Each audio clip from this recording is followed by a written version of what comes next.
So hello, welcome to our virtual event training. My name is Adam Reed, and I'm the Executive Director of Halifax Pride. And so I'm just going to open up a little hello. Let's see the chat here. Okay, give me a second. Jess, you want to skip into the next slide for me, please? I can do that.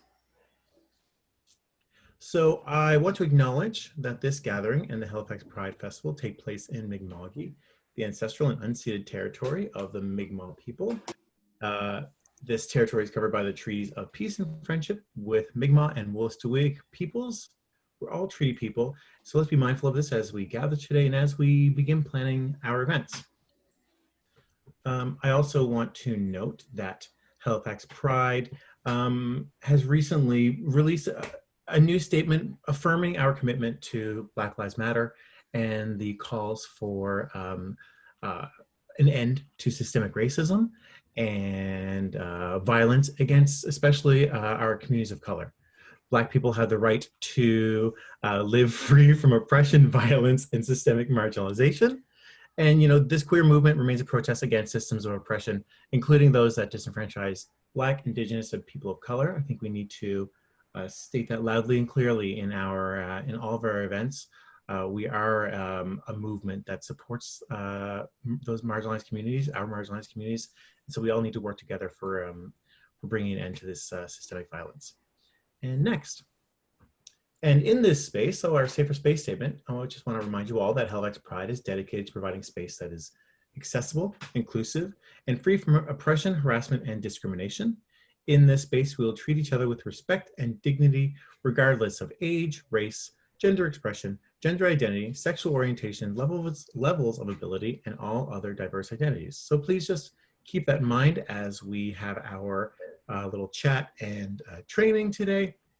And let's do our best to avoid making assumptions about folks' identities or experience. So as I said, I'm Adam Reed, Executive Director of Halifax Pride. I use he, him pronouns. And I am Jess Smith. I am Vice Chair with Halifax Pride, and I use they, them pronouns. A few little helpful hints. Do you want to cover these, Jess? I think this is a bit more. Yeah, I can definitely cover those. I'll actually take this opportunity to also mention that we're going to record this session just in case any folks would like to see who weren't able to attend. So if anybody has a concern with being on camera, you can maybe just let us know in the chat and we can make sure to edit that out or anything of that nature.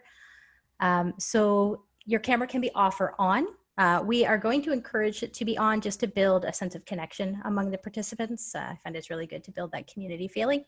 And if you could stay on mute unless you're speaking, just to avoid any background noise. And you can also, typically when we're not screen sharing, if we get to an opportunity where we're gonna just have conversation, we can go off of screen sharing. And the speaker view and gallery view gives you two different options. With speaker view, you can mainly have just the main person as your big screen, where gallery view, you can see everybody all at once. You can also raise your hand if there's something that you'd like to say. You can find that in the participant list at the bottom of the participant list, and there will be a Q&A at the end.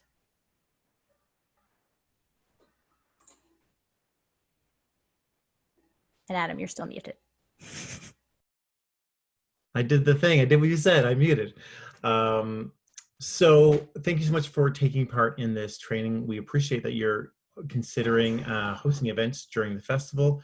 Obviously, we want to be really mindful in the ways we do that. So in addition to thinking about the ways that we can take our events online, we also want to make sure that we're thinking about the ways that we can make our events accessible and safer for all of our participants. If you do have a chance to go to our website, I would highly recommend going to the Pride 2020 section, where we do have a whole area called event submission. In that, you'll find some of the things that I'm about to cover just for a couple minutes in more robust form. But so as you're thinking about your event, I think it's really great to be thinking about some of these elements as early on. So first off, discuss your ideas with your friends and get their input. Ideas and plans only get better when you collaborate and chat with others about them. Also, be sure to have a clear sense of what your goals are going to be. You know, it's sort of it's just a good thing to have in mind to know what success will be, right? To have a really clear sense of what you want an event to achieve will ensure that there's more gratification out of the completion of it. Also, so really then develop an event plan and a budget.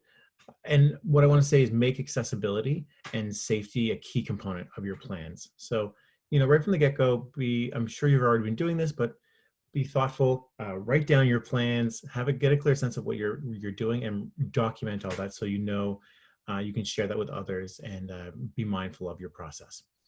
Now also, so go to, what I would suggest is if you go to our webpage under submit event, or actually under event creation, there's a whole page about how to create your event and submit details. So there is a PDF form there that lists all the details that we are looking for to include in our online calendar.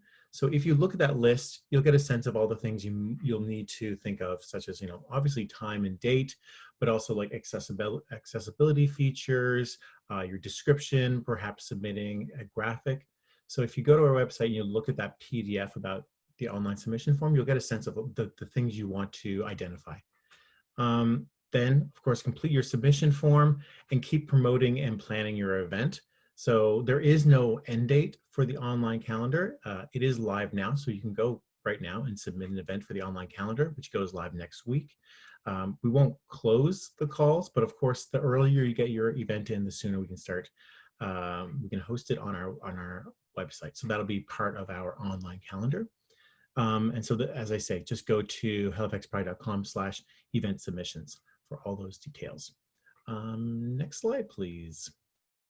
So I want to talk a bit about building safer spaces. Now, I'd say the next couple slides, each one of these could be sort of a 1-hour presentation on its own.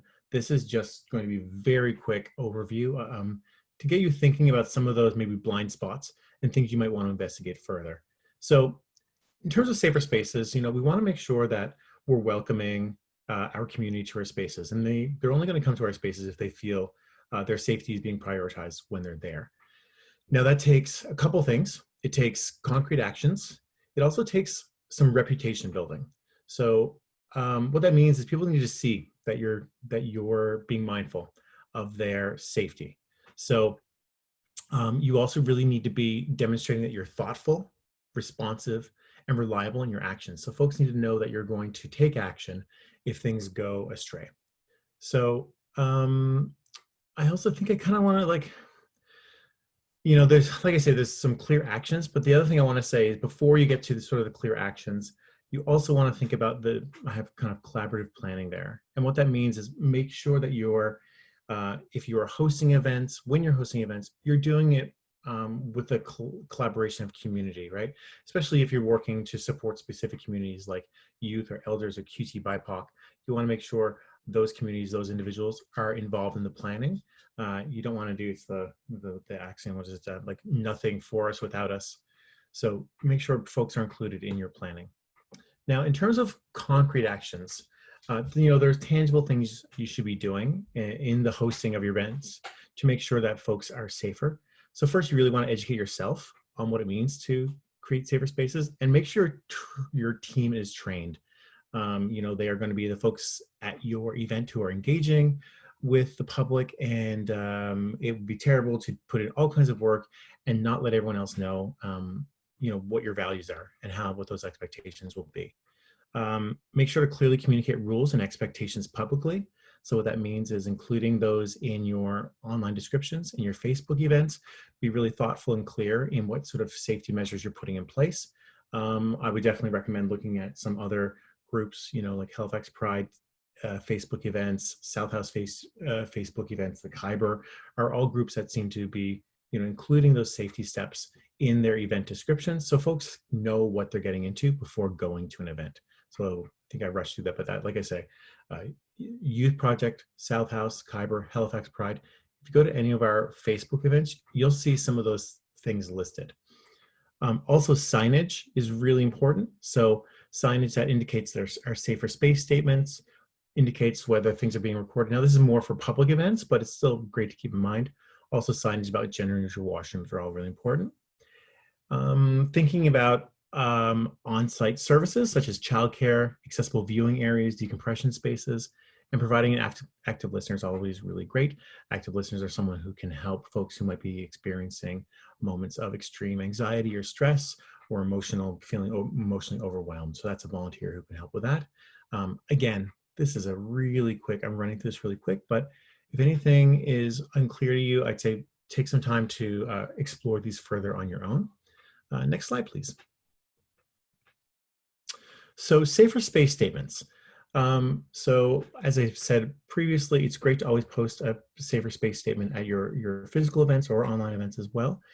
Safer space statements are public messages that set clear expectations of organizers and attendees regarding their behavior, their comportment, and how they're going to engage with each other. So typically they call on us to be mindful of our actions, accountable for the things we say and do, and they really prioritize respect, consent, and the dismantling of biases.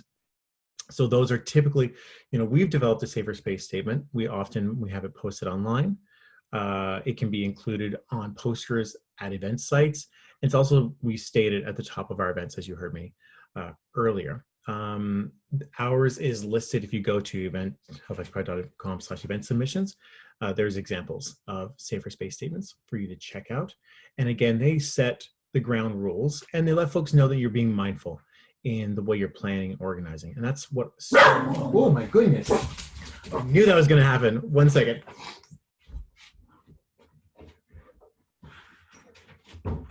Sorry, folks. My partner is out, my dogs are here. He just came home. So I was saying, so safer spaces. So like I say, it's a combination of tangible actions and building a reputation and letting people know that you are going to enforce those things once they're on site. And next slide, please. And so this is another huge one. And so I believe this is the last of my my component, and it's about fostering accessible online events. Now, this is something that, again, I could talk about for an hour or more. I definitely recommend the site rootedinrights.org. Has a lot of information on how to make sure that your online events are accessible. But some of the things I have listed here, just to quickly point out, make sure to communicate your event early as you can with lots of detailed instructions on how folks can access it. So if it's online, with the login, how to log in, any passwords, all of those instructions. Also, something to be mindful of is if you're creating graphics, when sharing graphics online, if they are text heavy, most readers for online, for folks with who are blind or with visual impairments, their readers can't really process PDF and JPEG graphics. So try not to create text heavy graphics, or always include a description with them when you're posting those. During your event, try to avoid jargon, slang, and especially ableist language. We have found that for ASL interpretation or closed captioning, we haven't yet found a closed captioning system that really works really well. So we've kind of opted for ASL interpretation. Typically with the really large events, we always provide it. And with smaller events like this one, we post and let people know that if they want ASL interpretation, just to let us know and we will provide it.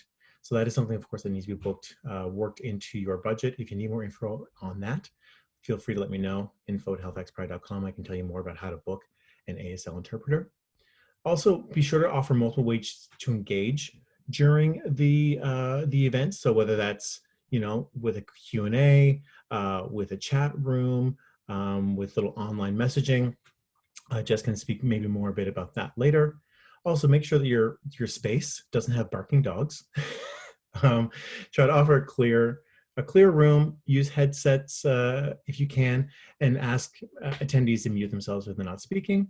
And also try to have clear lighting, uncluttered graphics, and describe any action that's happening. If it's a physical space, then there's things happening on camera. Try to describe those things for the blind and visually impaired.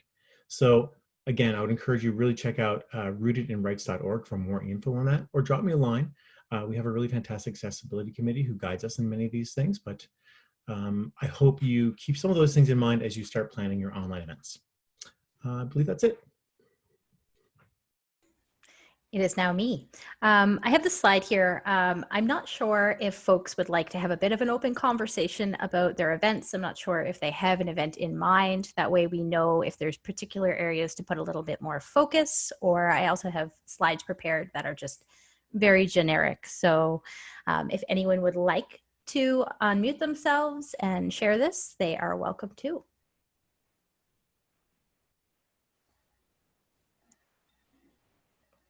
Thanks, Jess. I guess I can go first then. Sure. I'm with Halifax Bears, and we're hosting an online event probably on the Saturday, the 16th. There we go. That first 16th. And we've booked a DJ. Our vision is for music and featured acts or dancers during our event. We plan to encourage our membership and attendees in general to gather in keeping with social distancing rules as they apply at the time, but presently it would be groups of 10 without needing to physical distance. So we kind of have this distributed local event connected through the online platform as our vision right now, with music and dancing going on in the background. Perfect. And our other organizer, Darren, is also on the call, so he can probably fill in some additional details if he likes.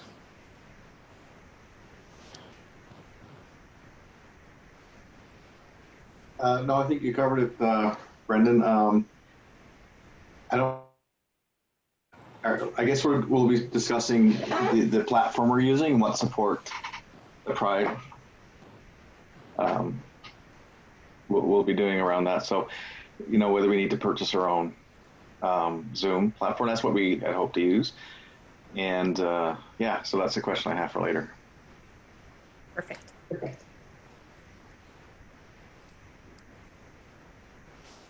And Doug, did you have something that you've got planned, or are you just kind of information gathering? Just information gathering. Actually, I came to listen to the dog. The dogs always steal the show. That's actually mentioned in a later slide. No, I'm good. Thanks. Perfect. So the first thing I'm going to talk about is the option of live versus pre-recorded versus a combination. I personally have had the best experience with a combination, but you can really adapt whatever your vision is to be something that will work for you. We'll talk a bit about streaming software. A lot of people like to use a streaming software as opposed to just going, like, you can go just live on Facebook or YouTube or any of the platforms really. But you lose a little bit of the access to features, like if you're going to have multiple people, things of that. Maybe you want, something that will be over the top.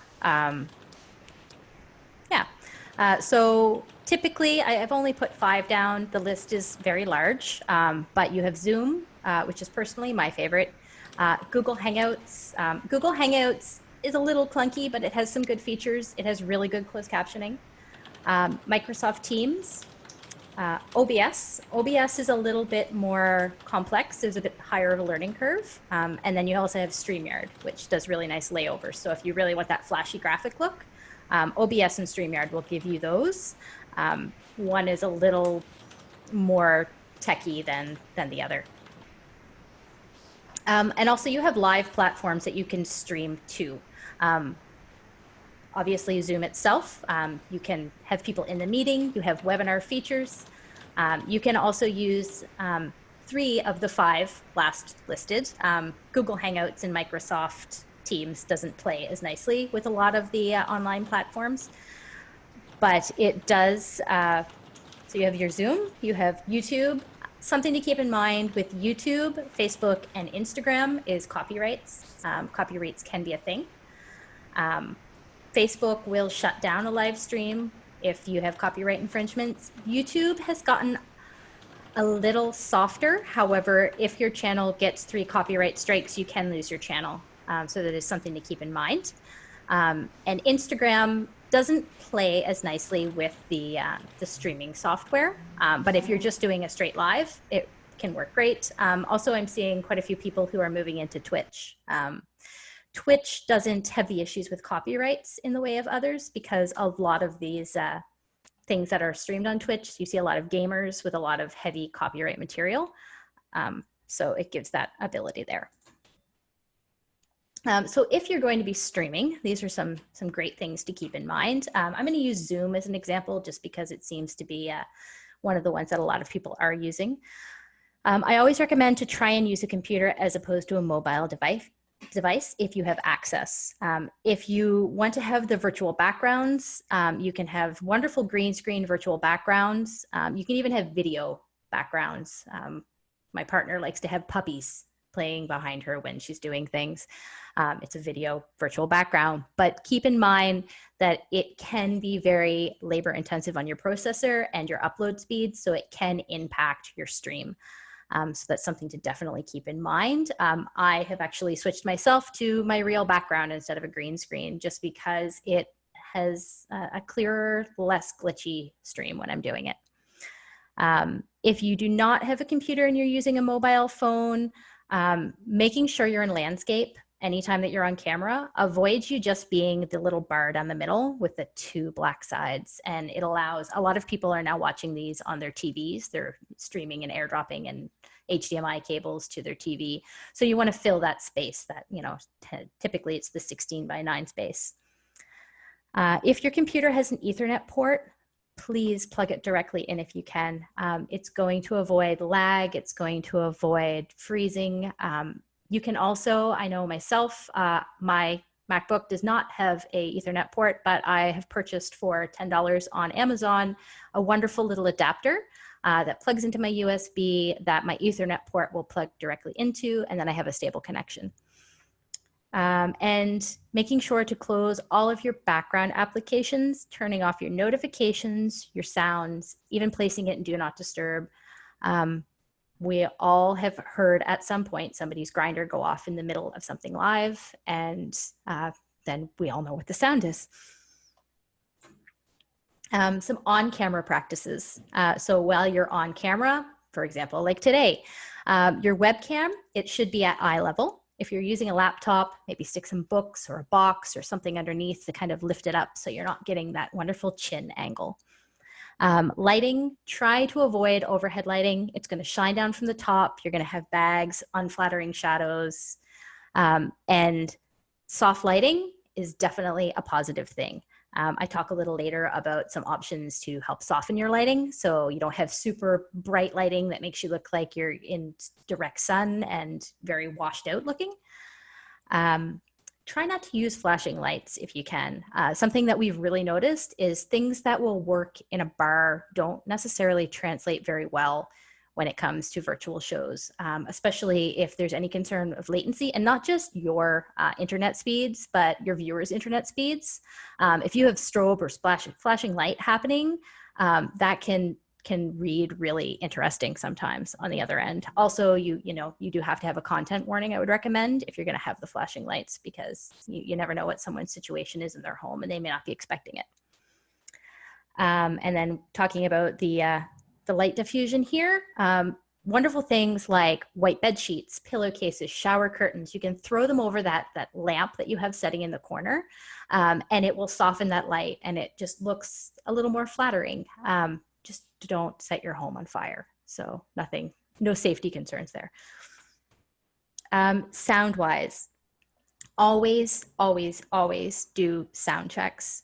Make sure you're in the same setup you're going to use the night of. If anything changes, do another sound check.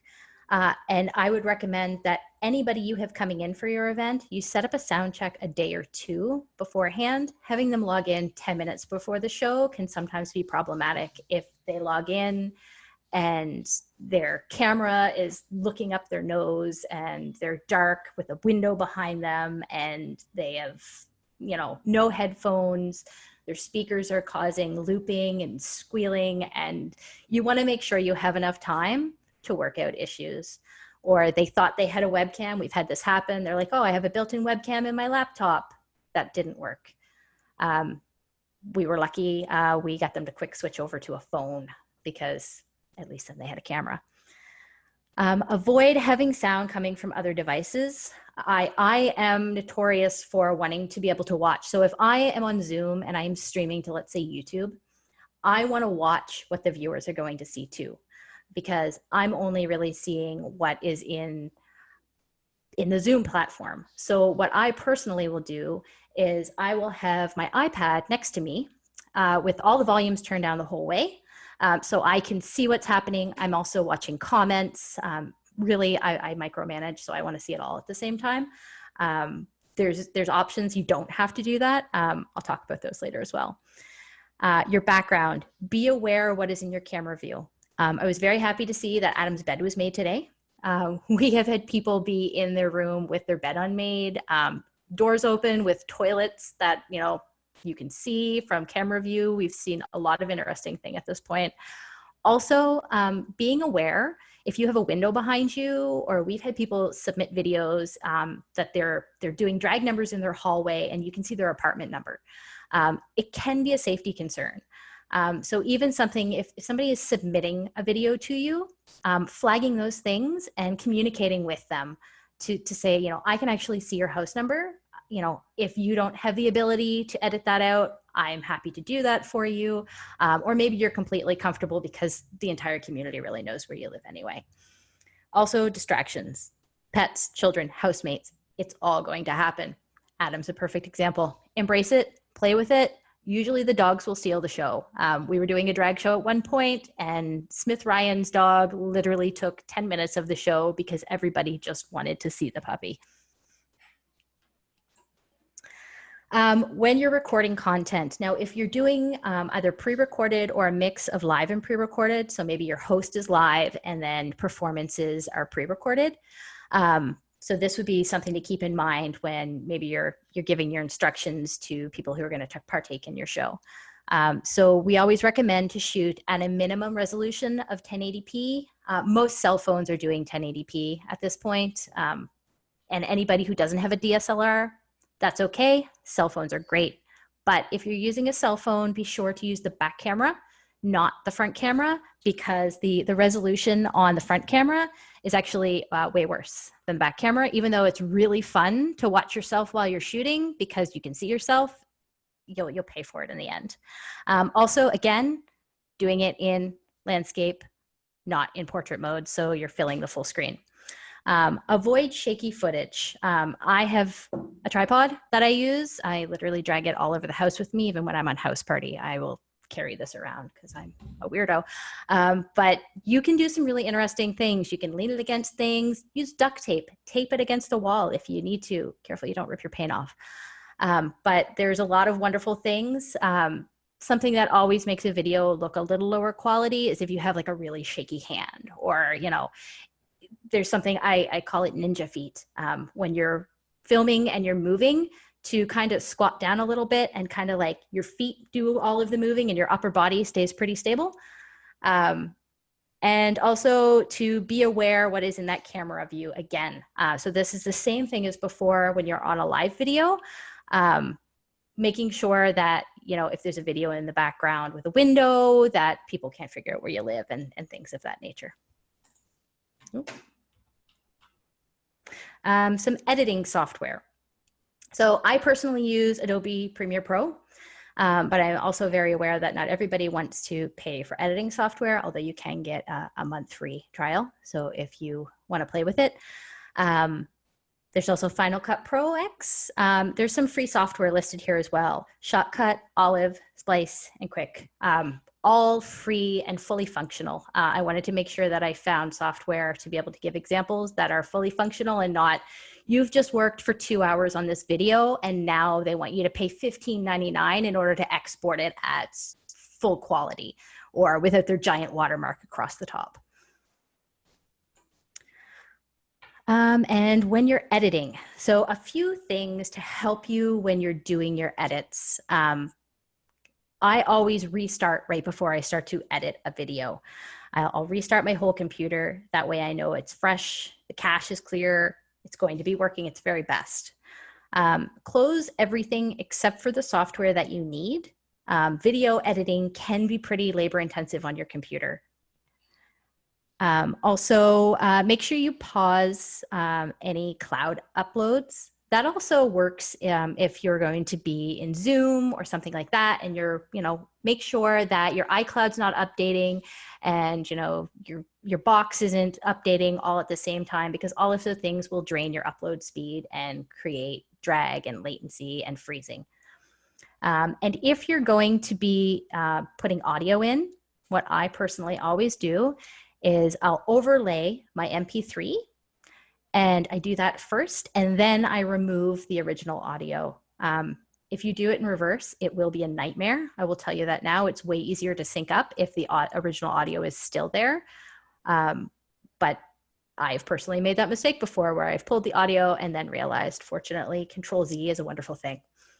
And if you have access to a second monitor when you're doing edits, even when you're streaming, extremely helpful.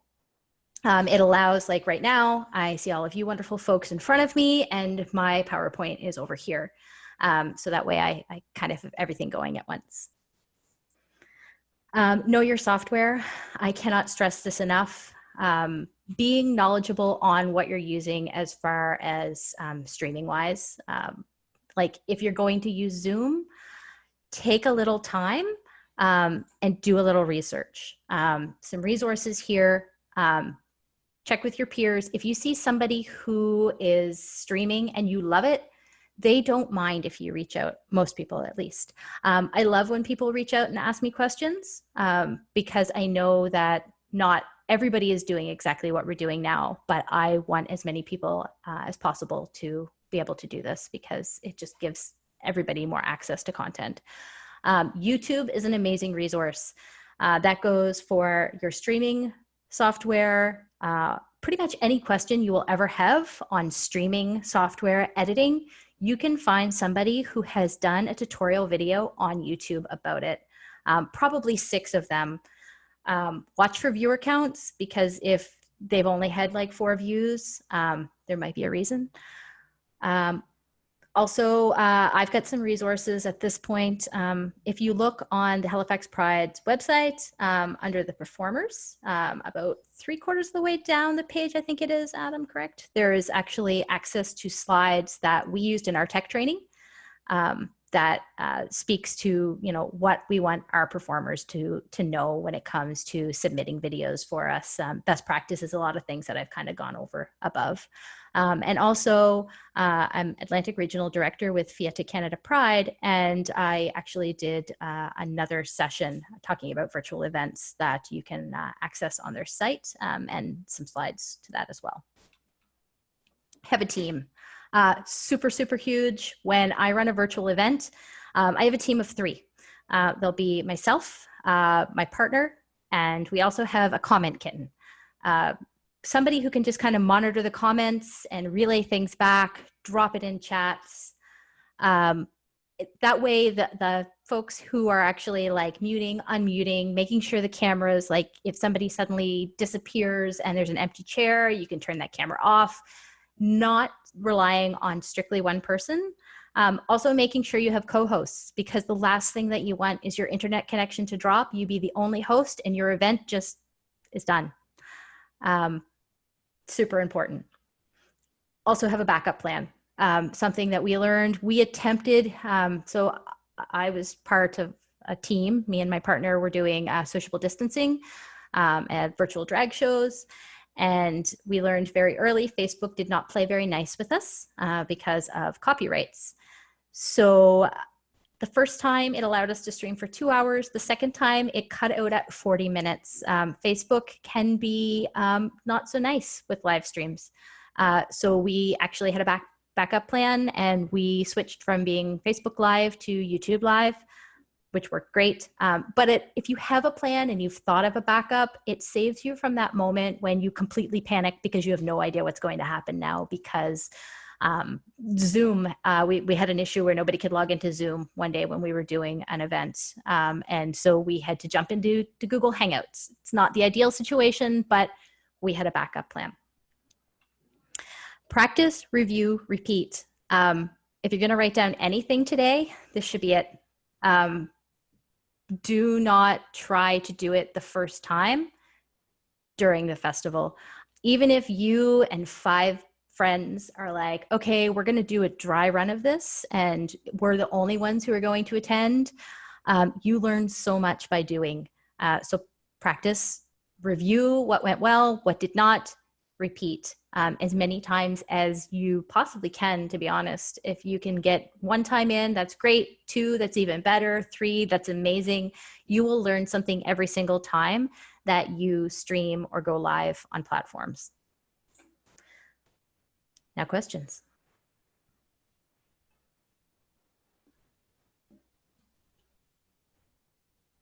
I have a question about the platforms that are being used for Halifax Pride.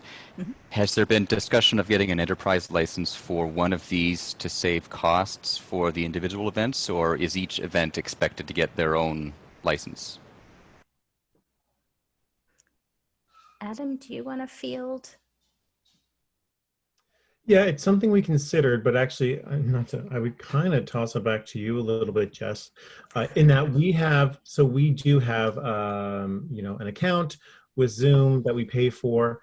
I just don't know how to kind of branch it off, allow for if there's a way to allow temporary access, multiple users. Do you have any sense, Jess? It's not something I'm super opposed to. Also, we could purchase another account. It gets relatively expensive, but what are your thoughts? Well, I know we have a lot of accounts. I know in the house we have 2 accounts, things of that nature.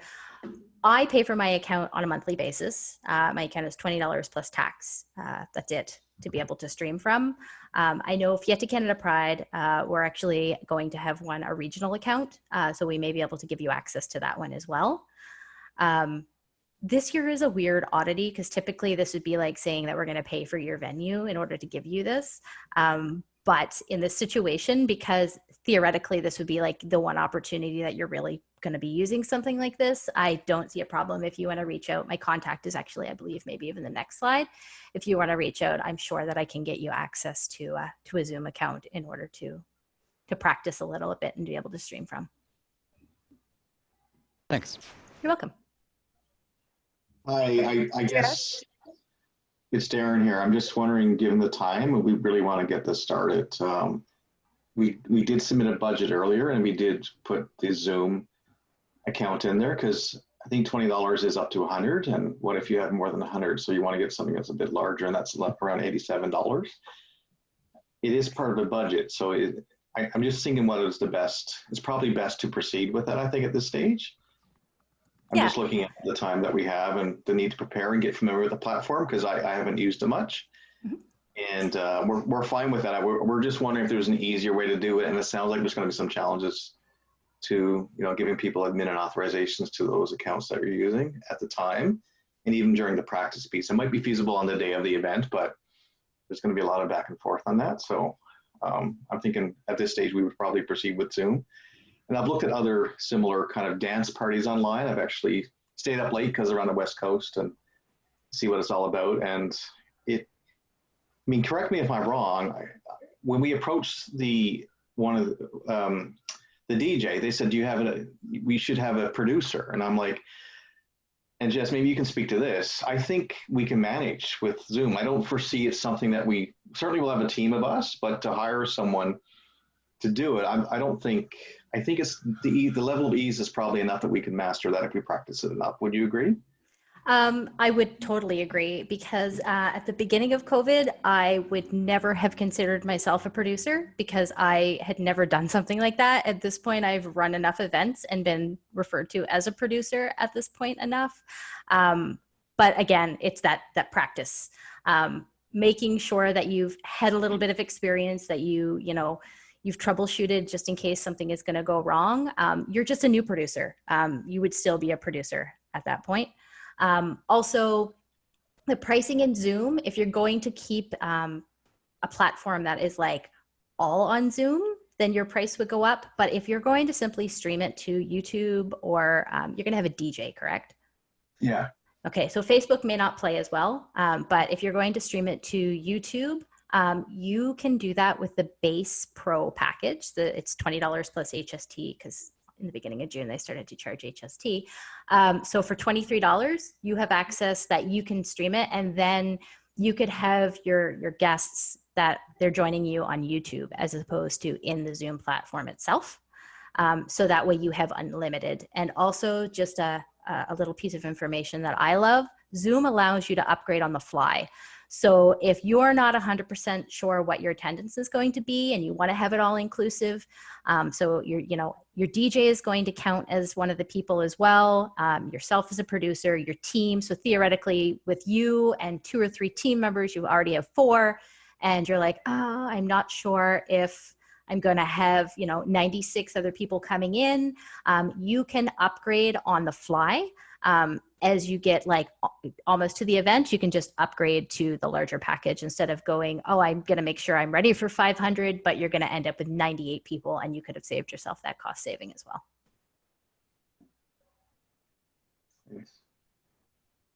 That's an interesting distinction too you made, where having us stream to YouTube and having our participants view it on YouTube rather than actually dialing into the call itself.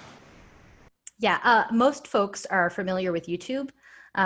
So they're more familiar with the platform. They can do it from almost any device. They can put it on their TV. If they have an Apple TV, they can watch it direct. It also, if you have a YouTube channel, it drives people to that YouTube channel. You'll end up with subscribers. It helps build that algorithm as well, something that's a little more permanent, because once Zoom is done, it's done. But if you stream to YouTube, you then have the option of leaving it there if you'd like. So you can continue. So if someone can't make it to the live event, that's okay. They'll be able to watch it later. Is there a chat function? Because the thing of, in terms of even, we doubtful to have an ASL, but we would make sure that everything that was spoken, which is not a lot, would be in the chat window. So part of our monitoring of the chat and stuff, if there was a shout out, which is not going to happen much. It's mostly a party, a dance party. So there's not going to be a lot of, discussions from moderators and stuff. So we make sure if there was, it would be certainly duplicated. But would YouTube have that chat? We kind of want the chat thing happening a lot, and people can click on each other's tiles and sort of do their own kind of chats with individuals. I don't know if YouTube is like that, or you have one solid screen that's a dance party. Yeah, YouTube will mirror whatever layout you have as far as that's concerned. So whatever is showing on your Zoom screen is what will stream to YouTube, not the chat. There is a separate chat feature in YouTube.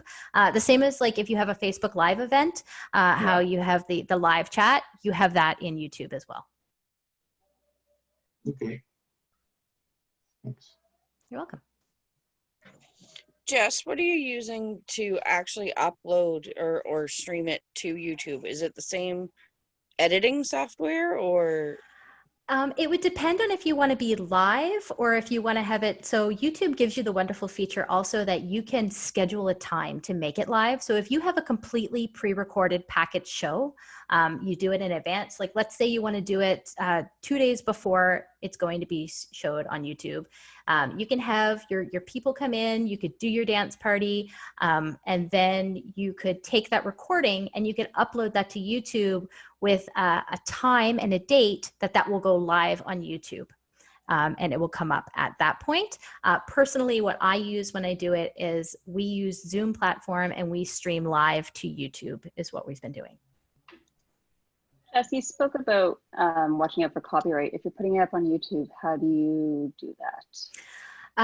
I recommend always paying for resound and SOCAN. And if that's just from a legal standpoint, I'm a legal coordinator for a media company by day. So I always want to reiterate how important it is to make sure you're paying your artist for any copyrighted material. YouTube has started to play much nicer than they used to. I think they've relaxed some things. If you're going to have something and you're super concerned about YouTube giving you a copyright strike, you can actually go to youtube.com/music_policies, and it will give you a full list of music that is copyright free or absolutely no, don't use, or it's just not listed there, so it's kind of questionable. It does limit, if you're, say, doing a drag show, it can limit some of the music that they're using. But also, stating the fact in your description that you are using it by, fair use, that's, a parody, or depending on how exactly you're using it, that can be helpful. I know personally we've had shows up and we do SoCan and Resound. And I have put shows up on YouTube that have copyrighted music, and I have not received any muting, any copyright strikes, and it is still actively there and has been there for quite some time at this point.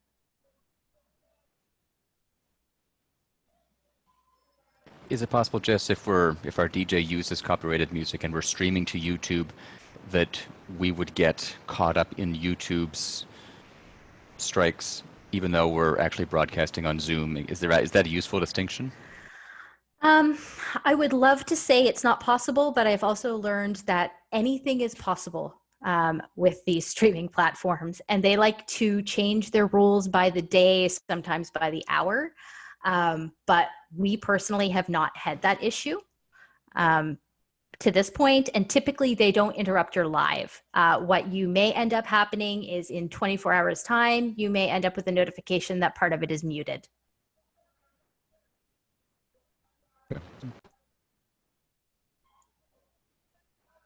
I just had another question. We've communicated some of our event descriptions and budget. We did have an approved budget. Are we starting over with the event description fresh in terms of what we've submitted, or do you have it already? I'm not clear on, because I know you're still soliciting events, so I don't know where we stand on, we've already sent that in, or where is that? I'm not sure where we're at on that. Yeah, so I think, if I recall correctly, I believe I saw that, was that in an email form sent to us? Okay, yes. So I think that came in a little bit earlier. I'm sorry I didn't follow up on that. What I would have to ask you to do is drop that information into our online submission form.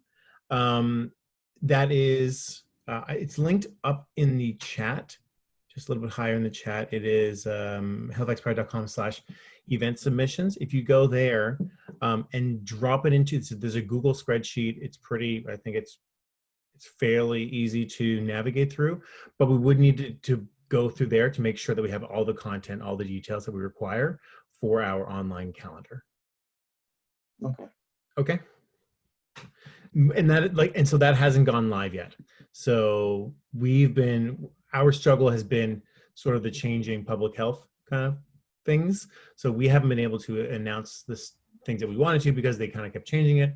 So it hasn't gone live, but I'm expecting it to go live early next week.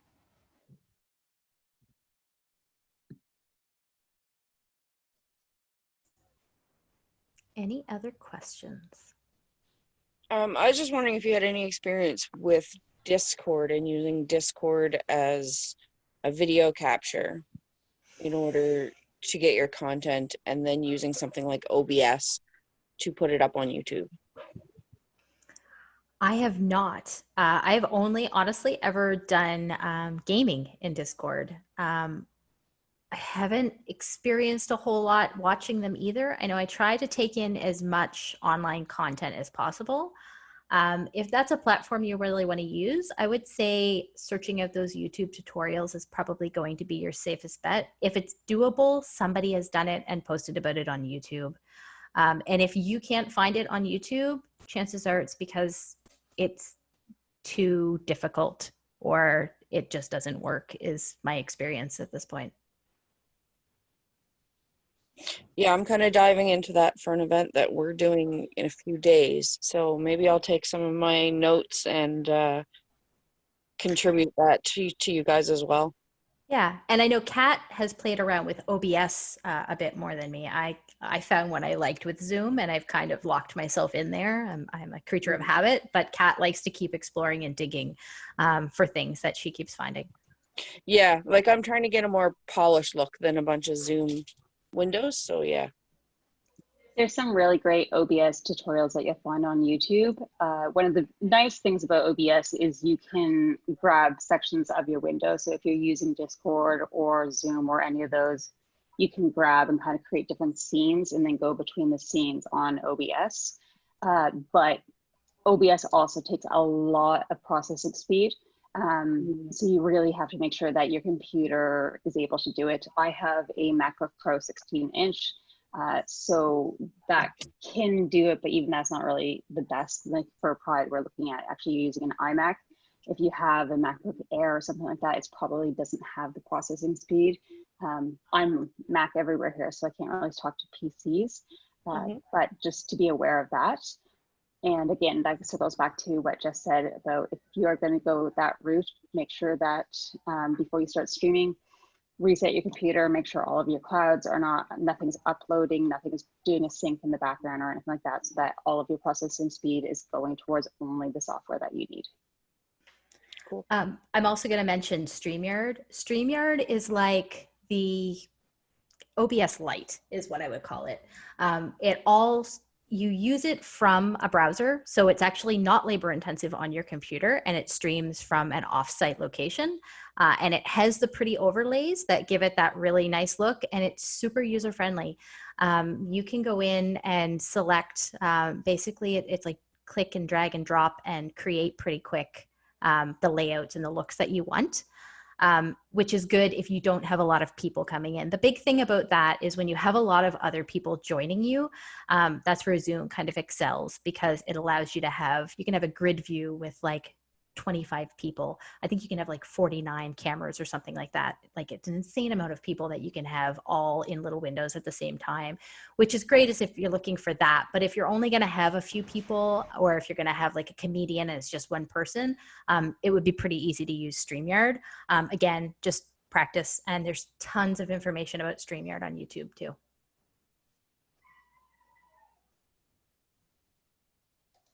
I just have another question. I'm just trying to foresee how the event looks to the public. Mm-hmm.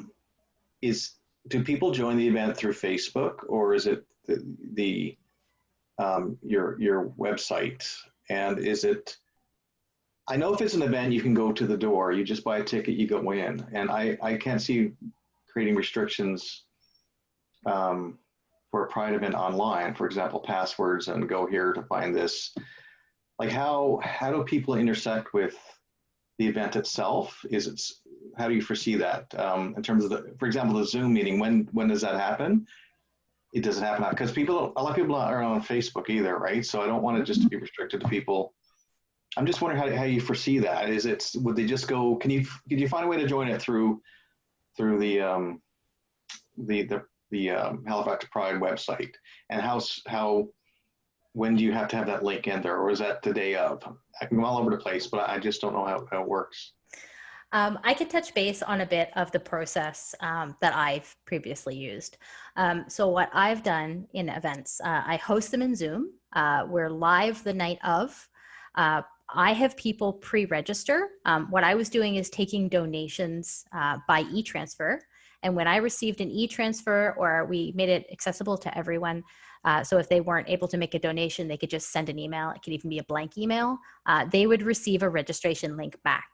And when they received the registration link, then I would cross-reference to make sure, so I would get a request on Zoom for them to register for the event. I would cross-reference to make sure that there's somebody who has already sent me an email, and I would accept their registration. It was a bit of a manual process, but again, I'm kind of, somebody who wants to be really hands-on and have a lot of control over the situation. So that's how I did it as far as payment in entering the event. And the night of, we were in Zoom and we would stream to YouTube, and then you can share your YouTube link on Facebook. That way people can access it both from YouTube and from Facebook. They can, see the little square in Facebook going live at the same time.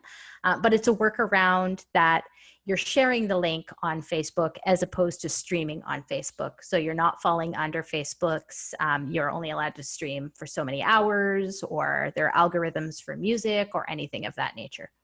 And then as far as the link is concerned, Adam probably would be able to answer that question.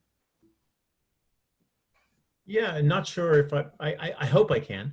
I'm going to expose some blind spots here for Jess and Kat, which is fine because we'll maybe chat about this later. But what I understand for Halifax Pride events, and because we're building ours for our content right now.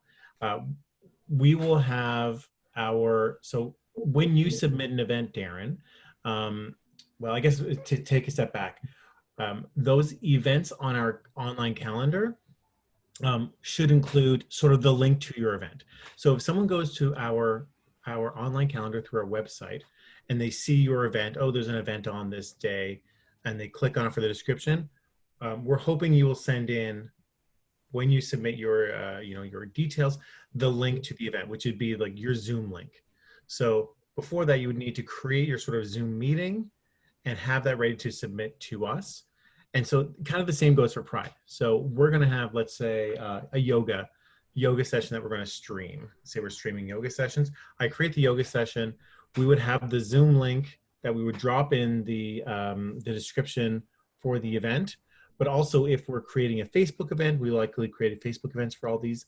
It'll also be listed there. So there's kind of a multiple avenues to find it, essentially. And that wasn't nearly as clear as I thought I could be when I wanted to launch into talking about that. Jess, where did I just totally fumble that? Was that almost right? I think, Darren, did that answer your question in a roundabout way, or are you still feeling? Yeah, I mean, this is, if we were to have an internal Halifax Bears event, I would certainly go through looking at who's on our page, who can go, having members only, but where's a Pride event? This is open to everybody. So I want people to be able to access this. And it's not just, and it's a free event. Like, we're not looking at donations for this. I don't think that's part of what most Pride events are looking for, donations. Correct me if I'm wrong. I don't think that's the spirit of it. We're being funded. Yeah. So I'm glad I asked you that, because we're going to go, I think, we'll talk to Brendan after, but I think Zoom is the way to go. I've just seen other parties similarly. I think it's the best interactive way to deliver that event. And I don't necessarily want it archived either, because people need to feel that it's not being recorded, right? So I see the point for other type of events might be more suitable, but I think having the invite in the description, I think that's possible, right? It's kind of like a link that you could click on, and it would be accessible on your page, the event page, right? Absolutely. So Okay. The way you're explaining it sounds like something completely inclusive in Zoom could work very well for you, like the webinar feature. So the only folks who would have access to cameras and mics would be those you put down as panelists. Other people would be coming in as attendees. So they would have a view feature. They wouldn't have an option for camera or for mics. You can make chat an option. It sounds like that's something you'd like. But that it's an all-in-one package. And you can go into a Zoom account and set up a webinar months in advance, and you would have access to a link. So that would be super easy to be able to support. That gives me a direction now that we can, I think, move on. And again, it's great because you don't have to go on Facebook. And I think for our group, it's a Facebook group, but I think for Halifax Pride, it needs to go beyond Facebook. Some people hate Facebook. Yeah. My partner hates it. Yeah, we actually had quite a few people. Yeah, we had a lot of people who wanted to attend our events, but they didn't Facebook. We actually had one person who got a Facebook account just so they could attend our events. So they were extremely happy when we switched to YouTube, because then they could disappear from Facebook again, because it's not for everyone. Yeah. Okay, thank you. You're welcome.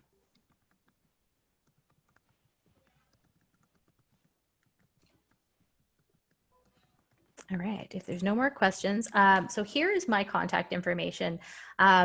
Feel free to shoot me an email, find me on social media if you have questions, concerns. I'm always accessible. Unfortunately, very connected to technology, so unless I'm asleep, probably will respond fairly quickly. One more question. Sorry. Sure. No, that's okay. Actually, Brandon, my colleague here in Halifax Bears, raised this. His question was, correct me if I'm wrong, Brandon, is would you be able to list like how would you be able to promote Halifax Bears? I guess it is. Could you fit that somewhere into the description, or would that be appropriate to promote Halifax Bears at all? Oh, of course. Event. Okay. Yeah, certainly. So on our calendar, the calendar, like Pride events and community organized events will have a bit of a different look and feel. So we have all of our events that have like, I think they have a kind of a pink highlight around them. And then all community events would have like a purple highlight around them or something. So, and within that, you can kind of, you get to dictate what that says. And you can say, you know, this is a Halifax Bears event, yada, yada, yada. So yeah, there's quite a bit of opportunity to make sure that you are getting all the, the recognition for that. We have an email for Halifax Bears as well, and we thought just to list that because that would cover it all. Like if you are interested, kind of thing. Okay, thanks. Great. And just because the slide's gone does not mean you can't ask more questions. I am totally okay with it. Mm-hmm. I do have one question in the spirit of asking permission rather than forgiveness later. So our event will have dancers dancing on camera, and they won't be fully nude. They will be, what are the Halifax Pride policies and expectations for nudity during events? Interestingly, a conversation we've kind of had indirectly in a lot of different. Kat actually has done a little work researching burlesque, so may have some information. And then I think the general idea is that all content should theoretically be PG-13. You never know who's going to be walking in the background. So Kat, maybe you have a bit more. Adam, do you want to go first there? Did you? Not overly. Something that just crossed my mind. Yeah, I would say, probably better to be safe than sorry. You don't want to get yourselves or us in trouble with nudity. That could certainly be a problem. I would say maybe there's a way to mark out on the floor, like you are now in the on-camera zone or something, so folks can see when they're stepping into the view of the camera. I'm not really sure, but like, I think I would have to strongly advise against going on camera nude and then, having that live or sharing that. Kat, what's your experience been with the sort of burlesque conversations? So in terms of the burlesque conversations and just the conversations in general around how much you can show or what you can show, in terms of alcohol or drugs, so I'm going to flag those ones first because no one's asked that yet. If you are using or showing any of that sort of stuff, of course, what's legal here in Canada is legal here in Canada. Remember that YouTube, though, is on an American server. So just flag that in your own head. You might get shut down if you're trying to get international exposure in any way. And then in terms of the nudity question, for burlesque, what we found is that, cover the main bits, basically the same stuff that you would have on a stage, genitalia, nipples. And then beyond that, technically it's okay, but in terms of a Halifax Pride perspective, what we've been saying for any submissions coming in is really making sure we can't control who's in the audience, like who's watching from their sofa. So please be aware of that. Please be cognizant of that.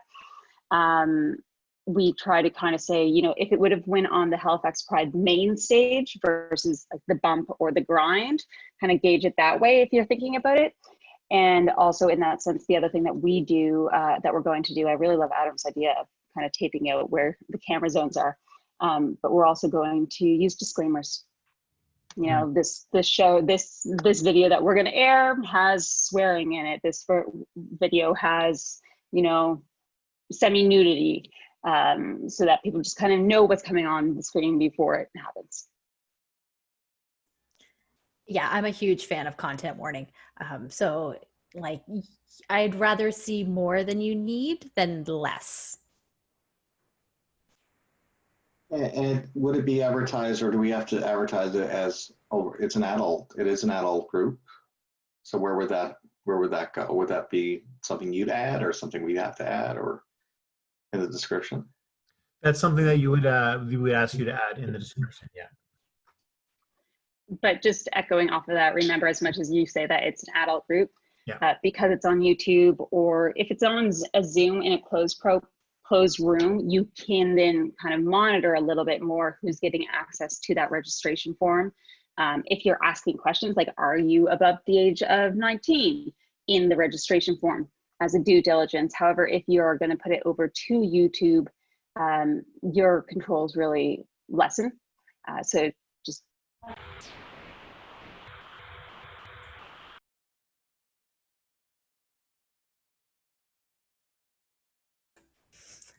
That's another example of when I go on mute. Kat's actually in the house. She's just in a different room.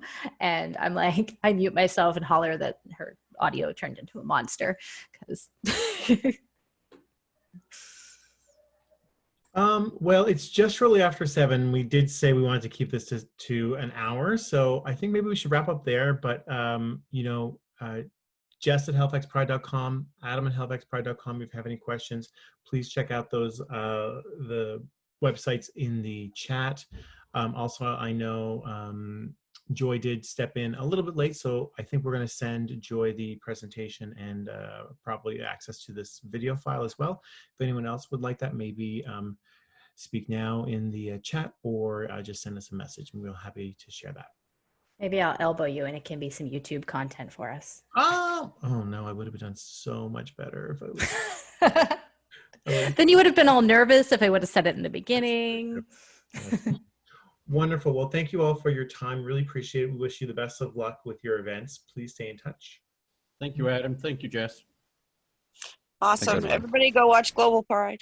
Yes. Yes. Yes. Thank you all for coming. Bye.